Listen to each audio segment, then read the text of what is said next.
Good evening, Shortcuts. This is video 2 for November 1st, 2023. This price list will go out 9 p.m. sharp on Wednesday, as always. I hope you enjoyed the premium list. This list is a little bit different. We've got a celebration of Paul McCartney, and we've got just some classic rock records, really, that I think are pretty good. And I'm going to start here, which I suspect this will be the first and last time that we kick off a list with this particular band, but there is a reason. So some of you may be aware that it's Halloween soon. My kids have been planning their costumes. Finbar has some skeleton jammies and some skeleton glasses, and Ailish is walking around looking like a little red demon. And it made me think of this sleeve.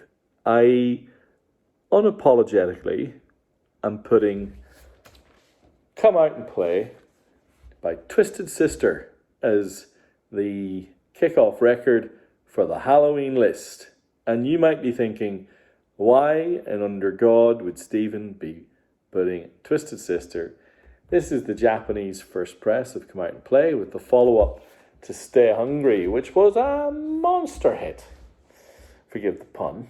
And this record, Twisted Sister couldn't really, because they were trying to split the difference between being an MTV kind of pop metal band and returning to their heavier roots, and it didn't quite work for them. But this record has its fans. But what I really love is the Japanese sleeve. Are you ready for this? There you go. There's D. Suitably scary. I have no idea what the hell that's meant to be. But there you go. The opening track on this, there they are on the back. Be cruel to your school. Cruel spelt CHROOL and school spelt SCUEL. Has guest performers on it, one being Billy Joel, which I don't really think helps you connect to your heavy metal bass, but there you go. Twisted Sisters Come Out and Play, Japanese first press. Now, Melissa and I went to see Paul McCartney for the first of his two nights on Sydney out at the Moore Park football stadium, and we felt it was mixed. We know a lot of people who went, and we've listened to a lot of rave reviews. We've listened to ABC Radio absolutely just declaiming its genius, and it wasn't our experience. And I know, you go to a stadium gig, the sound's going to be muggy and fuggy and a bit weird. So there was a lot of that in and out business and things. But because the band, two dueling guitarists often, obviously McCartney on bass, although he pulled out his lead guitar quite a few times, a pretty feral drummer, a really good drummer actually, and a bunch of other background musicians and horn players. But as Melissa commented, not a single female reference at any point on the stage. Lots of testosterone. It was, and you could tell they wanted to rock out. So you had extended solos and some pretty loud pieces of music. But where I really connected with the gig was about halfway through. They brought a kind of halfway stage down, and the band kind of changed focus, and they became a pop band, and in some respects an acoustic pop band as opposed to a rock band. And they started to play early Beatles songs like Love Me Do, and some songs about the Quarrymen, and songs like Blackbird, and for about half an hour I was in heaven. I was thinking, this is the Paul McCartney gig that I want to hear. I want to hear the stories, and I want to hear, he told a story of how he went to to George's house, and George had a collection of ukuleles, and George had a ukulele for Paul, and Paul took it home. And on his next visit, he told George, "I've learned one of your songs on the ukulele." And George was like, "Oh yeah, which one?" And Paul said, "I've learned how to play something on the ukulele." And he begins playing something on the ukulele, and it was amazing. And then the band kicked in, and it kind of lost me. I don't know, it was weird. And so I have a lot of fond memories from the gig. Live and Let Die had basically massive explosions on the stage. It was really bizarre. And of course, there are the sing-alongs that you might imagine. But if someone had said to me that, you could go and see McCartney and it would be a gig that really focused in on those songs as opposed to being a rock band, and if it was 2 hours cutting out songs that he just can't sing now, I would be very happy. And so I thought, well, it was still a lot to enjoy, and it reminded me that I've got this little collection of Beatles Obi records here. For those of you who love this type of stuff, there's Let It Be, Help, The Beatles for Sale. First time I've ever had that, by the way. That is the 1976 pressing. And my gosh, does it sound good. This is super special. So this is what was called in Japan the 30th anniversary of the band. They released a completely new suite of all the records. So you can see here, can you see that's number 5? So Help being the 5th album. A completely new Obi. And they call this the final vinyl series. And they went all in. They got the highest quality vinyl. They got they got the tapes. They went just and really decided to put a premium product out. And the notes from Shibuya are that this is mint. This has never been played. I've not played it either. They did send me from this exact same series an Abbey Road. I have played that, and it is not in the list for a reason. It is amazing. And so there's Help. And then finally, what I think is the best pressing that I personally heard is Sgt. Pepper's Lonely Hearts Club Band. This is the AP 8163 pressing, the Beatles Forever release. I'm actually not sure whether it's got the hard cardboard gatefold. Let's have a look. It does. It's the hard cardboard gatefold. Yeah. So there great Beatles pressings with Obies. And then I thought I'd just stick this on for a bit of fun. He played the title track, Band on the Run, and it was one of the highlights of the night. And this is just a great record. There's no other way to describe it. After all of that, I think it's time for something different.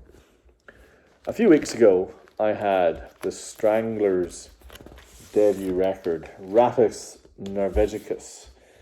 And 3 months, this is what's amazing about these punk bands at that time. 3 months after they released that record, the follow-up came out. And it's this, No More Heroes. I know a lot of people think that Ratus Norvegicus is the best, even though it says 4 on the bottom. It's all a bit confusing, but it is their debut album. No More Heroes is faster, louder, punkier, and in the title track, No More Heroes itself, I think you've got, certainly it's in the argument, up there with Peaches and Golden Brown as their best song. Some of the rest of these, I am Peasant in the Big Shitty is pretty clear. Bring On the Nubiles, Bitching. Fun band. In the notes for this, I'm going to link to one of my all-time favorite YouTube videos. So we all know Top of the Pops in the UK, but there was a Dutch equivalent of Top of the Pops called, confusingly, Top Pop, and the Stranglers were booked to sing No More Heroes. If you haven't seen it, I'm going to link to it. It is worth 4 minutes of your time. It is, bar none, with no exception, the worst live syncing, lip syncing experience you're ever going to see. And the bassist was John Burnell. Let's just say at one point he's meant to be singing the chorus, No More Heroes. And you do not need to be an expert lip syncer to realize that he's rechristened the song to something a little bit more bass. Yeah. I'm gonna see if any of you can pick it. I'm gonna change the order a little bit because there's another band here that released a record around at the same time, which is actually in my top 10 records of all time. And some of you have picked this up from me. This is the Kinks' Muswell Hillbillies. I utterly adore this record. This is the Japanese first press. This record is an absolute delight from start to finish. The opening track, 20th Century Man, is let's say a call out to some King Crimson, but in a very Kinksian way. Every single song is incredible. If you don't know that record, highly suggest you explore. It's wonderful. All right. I don't have many Aussie pressings. I've started running a few more recently. But I realised I had this, and there might be some of you out there that this might plug a hole in your collection. This is the Australian first press of Black Sabbath's Master of Reality. You can see the laminated and textured sleeve. Because this was early Sabbath in Australia, this came on the proper Vertigo label. You can see it there. This is a fantastic copy from my own personal collection. You will not find a better copy anywhere where you won't have to pay well north of $100 for it, and the record isn't worth that much anyway. I think it's worth $7 or $80 of anyone's money, and this is a great copy. All right, something else that's maybe different and a little bit unusual. Never had this before either. This is on the Mercury, the Blue Mercury label. This is the Japanese first press of Rod Stewart's second album, Gasoline Alley. And to a lot of people, this is his best album. And I think there's some merit in that conclusion. There he is looking pretty louche on the back. So this was his, I think it was his second record. Pretty sure it was his second record. As I said, on the blue label, Mercury label. And there's a couple of things that are really quite notable about this record. Firstly, it's almost exclusively acoustic. And that doesn't mean that it doesn't rock. It rocks.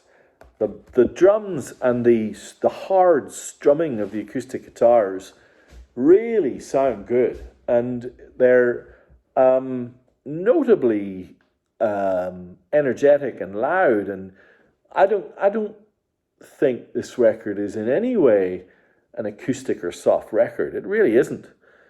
The other notable thing about it is the amazing cover versions. You know, It's All Over Now by Bobby Womack. The cover version of that is just magnificent. Only a Hobo by Dylan.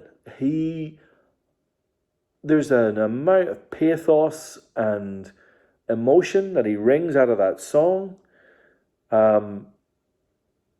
Gasoline Alley itself, written by Rod Stewart and Ron Wood. A bunch of the faces play on this record.